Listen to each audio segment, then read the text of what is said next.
একুশে হলের বুথে সেখানকার কর্মকর্তা এবং ছাত্রদলের সামগ্রিক প্রচেষ্টায় আমরা দেখেছি পূর্ণাঙ্গ ব্যালটে হল এবং সেন্ট্রাল প্যানেলে পূর্ণাঙ্গ ব্যালটে ছাত্রদলের সকল প্রার্থীকে ভোট দিয়ে সেই ভোটের পেপার ব্যালট বক্সে ঢুকানো হচ্ছিল।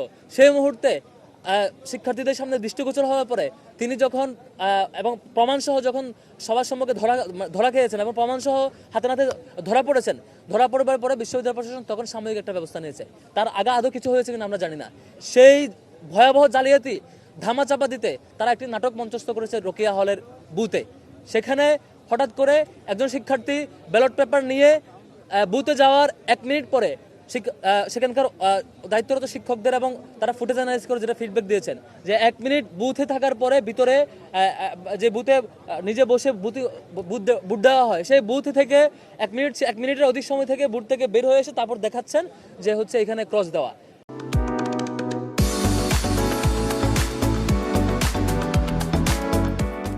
আমাদের ফিডব্যাক ছিল এখানে হয় জড়িত শিক্ষার্থী তিনি নিজে এটা নিয়ে 1 মিনিট থেকে সেটা করেছেন, অথবা সেখানকার স্টাফ অথবা শিক্ষক যে জড়িত হোক না কেন সাথে সাথে সে ফুটেজ অ্যানালাইসিস করে জড়িত ব্যক্তিকে দ্রুত পানিশমেন্টের আওতায় আনেন, রিমান্ডে নিয়ে যান, তথ্য বের করেন। আমাদের প্রস্তাবনা ছিল, কিন্তু সিসিটিভি ফুটেজ দেওয়া হয় নাই। তারপর আমি যখন ফোন দিয়েছি নির্বাচন কমিশনকে, আরো 2 ঘন্টা 3 ঘন্টা অপেক্ষা করে আপনারা ফুটেজ দিচ্ছেন না কেন, বলে যে বাবা তারা ফুটেজ পাচ্ছে না কেন, কি যেন হয়েছে। এভাবেই প্রশাসন বারবার হেল্প করে আসছে। এই যে নাটক মঞ্চস্থ করে তারা চিন্তা করছিল এই দায়টা পুরোটা আমাদের উপর চাপিয়ে দেবে। এই তো যখন সেখানকার দায়িত্বরত শিক্ষক সাহসিকতার সাথে পিনিয়া নিয়ে এসে সকল ব্যালট পেপার খুলে দেখালেন যে আর কোনো ব্যালট পেপারে চিহ্ন নেই, আর কোনো ব্যালট পেপারে দাগ নেই, এবং এর আগে যারা ভোট দিয়েছেন তারাও কোনো ধরনের এ ধরনের অভিযোগ দেয় নাই। আগে ভোটদাতা কোনো শিক্ষার্থী অভিযোগ দেয় নাই, পরে ব্ল্যাঙ্ক কোনো ব্যালটে এই ধরনের চিহ্ন ছিল না, সেগুলো যখন ক্যামেরার সামনে সবগুলো দেখানো হলো, তারপরে সেই শিক্ষার্থী ধরা পড়বার পরে বাধ্য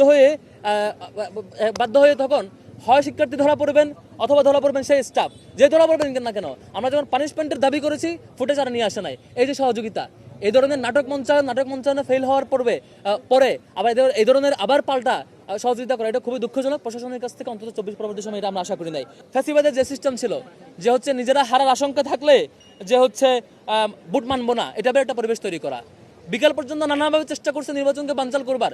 এর আগেও আমরা জেনেছি বিভিন্ন প্রবোস কমিটির মিটিংয়ে এবং নির্বাচন কমিশনের নানা মিটিংয়ে এই নির্দিষ্ট দলের শিক্ষকেরা ডাকসু কেন করা যাবে না এই ধরনের আর্গুমেন্ট দিতেন এবং নির্বাচনকে ডাকসুকে পেছনে ষড়যন্ত্র করতেন। শুধুমাত্র শিক্ষার্থীদের দাবির প্রেক্ষিতে বিশ্ববিদ্যালয় প্রশাসন এটা আয়োজন করতে বাধ্য হয়েছে, এবং এর আগ মুহূর্ত ডাকসুর পরিবেশ নাই এমন তেমন বিভিন্ন আলাপ করে নির্বাচনকে পিছানোর চেষ্টা করেছিল, কিন্তু সেটি পারেনি।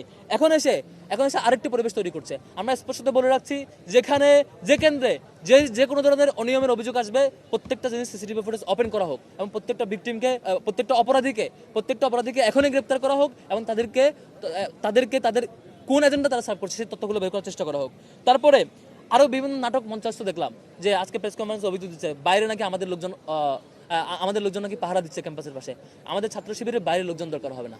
আমাদের বিশ্ববিদ্যালয়ের শিক্ষার্থীরা আমাদেরকে পছন্দ করে ভোট দিলে মতামত দিলে সেটা আমরা যেভাবে মতামত দিবে সেভাবে আমরা গ্রহণ করব। আমরা বরং দেখেছি বিশ্ববিদ্যালয়ের চারপাশে 9টি পয়েন্টে যুবদল এবং বিএনপির নানা নেতাকর্মীদের চারপাশে পাহারা দিচ্ছেন এবং সেলফি তুলে আপলোড দিচ্ছেন যে একটা সিগন্যালের অপেক্ষা আছে। আপনারা ফেসবুকে দেখবেন পোস্ট, একটা সিগন্যালের অপেক্ষায় আছি, না তা আহ্বান করলে ঢুকে যাব। তারপর নীলক্ষেতের এখানে দেখেছেন 2 গ্রুপে মারামারি পর্যন্ত করেছে। তারপর তুরনের এখানে দেখেছেন 2 ট্রাক নিয়ে লোকজন এসেছে। আপনারা ফুটেজ অ্যানালাইসিস করেন, সবগুলো পাবেন। এইভাবে করে সারা এলাকায় সারা দেশ থেকে লোকজন নিয়ে, সারা ঢাকা সহ এবং চারপাশের জেলার লোকজন নিয়ে এসে পুরো ক্যাম্পাসটা একটা ভীতিকর পরিবেশ তৈরি করা হচ্ছে। সেই দায়টা আবারও চাপানোর জন্য, যেমন 21 হলের সেই ছাত্রদলের প্যানেল ধরে যে বুট জালিয়াতির যে ঘটনা, সেটি যখন স্পষ্ট প্রমাণ এবং তাকে সেখান থেকে প্রত্যাহার করা হলো, নিউজে সেগুলো তথ্য সহ আসলো, সেটিকে ধামাচাপা দেওয়ার জন্য রোকেয়া হলে একটা নাটক মঞ্চস্থ করা হলো। ঠিক চারপাশের এই ঘটনাগুলো, এই যে মারামারি হলো, এবং আমরা দেখেছি ছাত্রদলের বিভিন্ন মহানগর গ্রুপের চ্যাটিংগুলো আমাদের কাছে চোখে পড়েছে। তারা গ্রুপে বলছে যে হচ্ছে অমুক জায়গায় আসো, তমুক স্পটে আসো, তারা ঠিকই এসে আবার সেলফি দিচ্ছে যে নেতার নির্দেশনা অপেক্ষায় আছে। এটা খুবই দুঃখজনক। ঢাকা বিশ্ববিদ্যালয়ের শিক্ষার্থীরা কোনো দলের এই হুমকি তামকিকে ভয় পায় না। ছাত্রলীগের এই বহিরাগত লোকজন নিয়ে এসে ছাত্রলীগ চেষ্টা করেছিল গত বছর জুলাইয়ে তারা নিয়ন্ত্রণে নেওয়ার। আপনারা এই চেষ্টায় ফিরেন না। ছাত্রদলকে অনুরোধ করবো, আপনারা গত 15 বছর ফ্যাসিবাদ বিরোধী আন্দোলন করেছেন, ফ্যাসিবাদ বিরোধী আন্দোলনের দীর্ঘ লড়াই সংগ্রামে একসাথে ছিলেন, অন্তত আবার ছাত্রলীগ হয়ে যায়েন না। আবার এই বহিরাগত নিয়ে এসে ক্যাম্পাসের শিক্ষার্থীদেরকে ভয় দেখাতে আসেন না, শিক্ষার্থীরা ভয় পায় না। ঢাকা বিশ্ববিদ্যালয়ের শিক্ষার্থীরা এগুলো নিশ্চিতভাবে প্রতিহত করবে। এটা খুবই দুঃখজনক এবং আমি ঢাকা বিশ্ববিদ্যালয়ের শিক্ষার্থীকে আবার আহ্বান করব, আমরা যে কোনো অন্যায়ের বিরুদ্ধে সোচ্চার থাকব, যে কোনো অপপ্রচার এবং যে কোনো হয়রানি এবং যে কোনো নাটক মঞ্চস্থের বিরুদ্ধে শক্ত থাকব এবং যে কেউ অন্যায় করলে, অপরাধ করলে, সে যেই হোক না কেন, তার বিরুদ্ধে আমরা শক্ত অবস্থান নিব এবং সেই ফুটেজ এবং তথ্য অ্যানালাইসিস করে তাকে পানিশমেন্টের আওতায় নিয়ে আসতে হবে।